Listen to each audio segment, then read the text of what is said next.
안녕하십니까, 박사입니다. 블라디미르 푸틴 러시아 대통령은 군인 어머니들과 회동을 갖고 당신들의 고심을 함께 나눠 곁에 기댈 누군가가 있다고 느낄 수 있도록 국가가 최선을 다하겠다고 말했습니다. 그는 국가 지도부가 아들들을 영웅으로 여긴다고 말했습니다. 푸틴 대통령은 삶이라는 게 미디어나 인터넷에서 보여지는 것보다 훨씬 복잡하고 다양하다고 말하면서 엄청나게 많은 허위 정보와 거짓, 사기가 난무하고 있다고 말했습니다. 그는 또 돈바스 공화국들이 진작에 연방에 합류했어야 했다면서 만약 그랬었다면 생명을 덜 잃었을 것이라고 말했습니다. 그는 2014년 러시아가 돈바스의 상황과 현지인들의 정서를 완전히 이해하지 못했다고 설명했습니다. 푸틴 대통령은 그러면서 2014년 키예프 쿠데타가 없었더라면 이 모든 일이 일어나지도 않았을 것이라고 말했습니다. 그는 우크라이나인들이 외세를 위한 대리전을 하고 있지만 러시아는 국익, 국민, 국가를 위해 싸워야 한다고 말했습니다.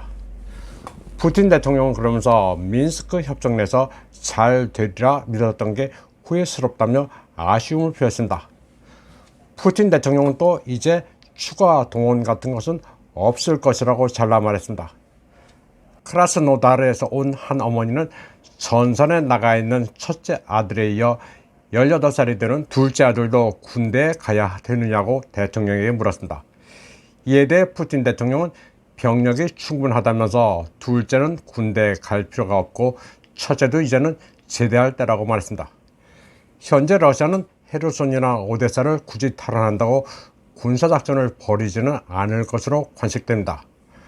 전투를 벌이지 않으면서 계속 전력 인프라를 파괴하고 드네프르 강의 교량만 끊어 보급을 마비시키는 것만으로도 우크라이나군을 괴멸시킬 수 있기 때문입니다. 이런 가운데 메드베제프 전 러시아 대통령은 모스크바 외곽 고롤레프의 미사일 생산 공장을 시찰하고 이 영상을 공개했습니다. 그는 적들이 러시아의 미사일이 다 소진되기를 헛되게 기다리고 있지만 러시아는 미사일이 충분히 있다고 말했습니다. 푸틴 대통령도 러시아의 거대 방산기업 로스텍 창립 15주년 리셉션에 참석해 우크라이나의 실전 경험을 바탕으로 계속 양질의 무기를 생산해달라고 당부했습니다. 다음 소식입니다. 유럽연합이 러시아를 테러 지원국으로 규정했지만 러시아는 우크라이나를 테러 국가로 지정할 의사가 없다고 올렉 시로몰로토프 러시아 외교부부장이 밝혔습니다. 한 나라를 테러리스트로 선언하는 관행은 미국과 서방이 다른 나라에 대한 내정 간섭을 정당화하기 위한 수단에 불과하다면서 러시아는 그런 짓을 안 한다고 말했습니다. 그는 범죄 행위로서의 테러는 개인의 형사 책임을 물으면 그만이라면서 국가 전체의 책임을 물어서는 안 된다고 설명했습니다. 계륵 같은 헤르손에서 전격 철수한 뒤 우크라이나의 인프라를 파괴하는 전술을 구사하는 수로버킨 러시아군 사령관에 대해 루마니아 군사 전문가 발렌틴 바실레스쿠가 놀랍다는 평가를 내렸습니다.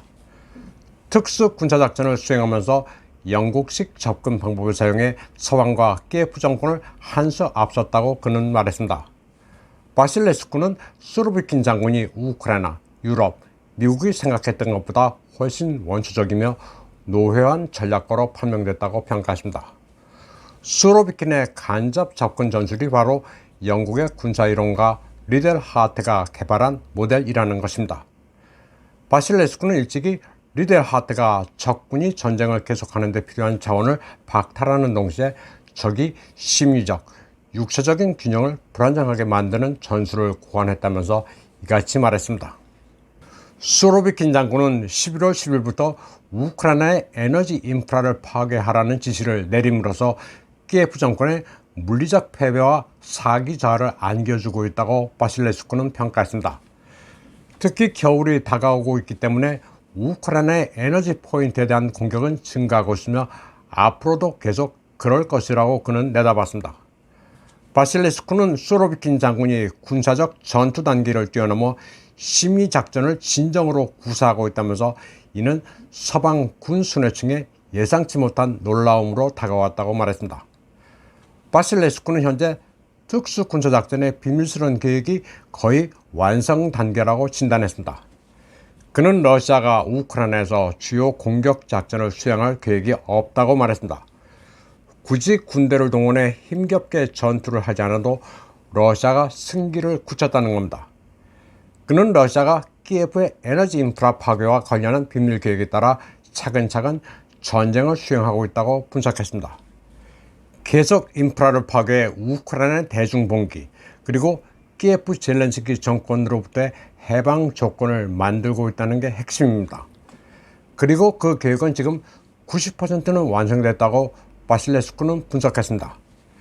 그는 나토가 바로 이 방법으로 1999년 슬로보단 밀로세비치 대통령을 축출할 수 있었다면서 그때 서구의 전술을 지금 수로비킨 장군이 구사하고 있다고 평가했습니다. 그런데 우크라이나가 망가지거나 말거나 미국은 상관이 없습니다. 오히려 더 좋을 수도 있습니다. 로널드 레이건 대통령 시기 미 재무부의 경제정책 차관보를 지낸 폴 크랙 로버츠는 미국과 유럽 언론이 우크라이나의 실제 상황에 대해 보도하지 않으며 진실을 알릴 의도도 없다고 말했습니다. 그는 우크라이나가 러시아를 격퇴하고 크리스마스까지 크림을 점령할 수 있을 것이라고 보도하는 서구 매체에 대해 말도 안 되는 글쓰기라고 평가했습니다. 그러면서 서구 언론인과 정치 전문가들이 어리석고 부패했다고 말했습니다. 그는 서구 매체가 일종의 선전부로 러시아 패배에 대한 그림을 그린다고 말했습니다. 계속 밥 먹듯이 거짓말을 하고 있기 때문에 일반 대중들은 상황에 대해 잘못 알 수밖에 없다고 그는 말했습니다. 이를테면 영국 인디펜던트지의 보도 사례를 들 수 있습니다. 이 정크 미디어는 헤르손에서 러시아군이 철수하는 바람에 푸틴 대통령이 강경파에 의해 살해당할까 공포에 떨고 있다고 보도했습니다. 그런데 이런 말도 안 되는 소리의 근거는 젤렌스키의 보좌관 올렉시 아레스토비치였습니다. 러시아는 전쟁에서 패배한 짜르를 용서하지 않기 때문에 푸틴 대통령이 두려워하고 있다는 희망사항을 늘어놨습니다.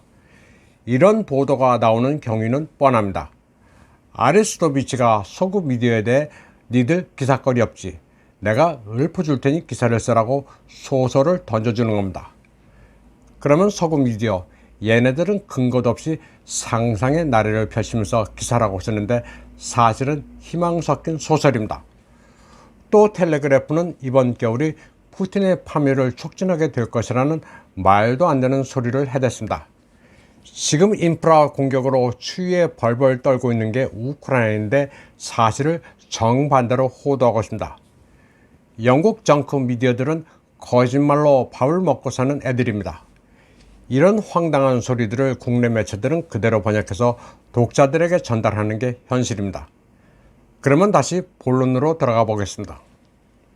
폴 크랙 로버츠는 러시아가 마음만 먹으면 핵무기를 사용하지 않아도 하루 만에 우크라이나를 파괴할 수 있다고 말했습니다. 그러나 러시아는 우크라이나의 모든 것을 연속적으로 파괴하는 계획을 가지고 있지 않기 때문에 최대한 자제하고 있다고 그는 평가했습니다. 그러면서 러시아와 우크라이나는 밀접하게 연결되어 있으며 공통의 역사를 가지고 있다고 말했습니다. 로버츠는 두 나라 국민들은 많은 통혼이 있으며 대부분의 우크라이나인들은 2014년 쿠데타로 정권을 잡은 네오나치 세력을 인정하지 않는다고 말했습니다.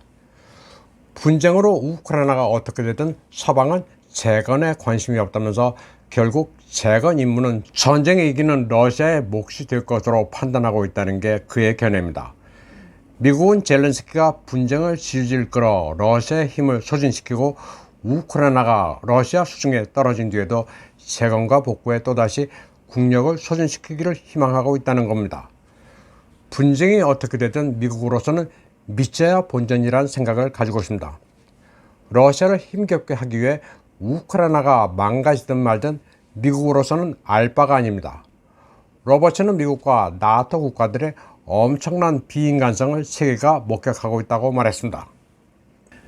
한편 러시아 유명 TV 서예자 블라디미르 솔로비오프는 젤렌스키가 조만간 성산되겠지만 러시아가 나서서 그를 제거하지는 않을 것이라고 말했습니다.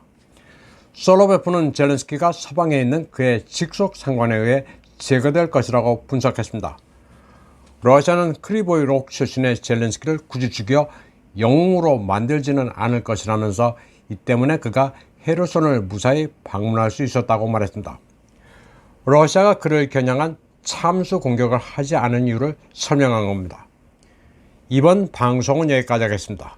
시청해주신 여러분 감사합니다.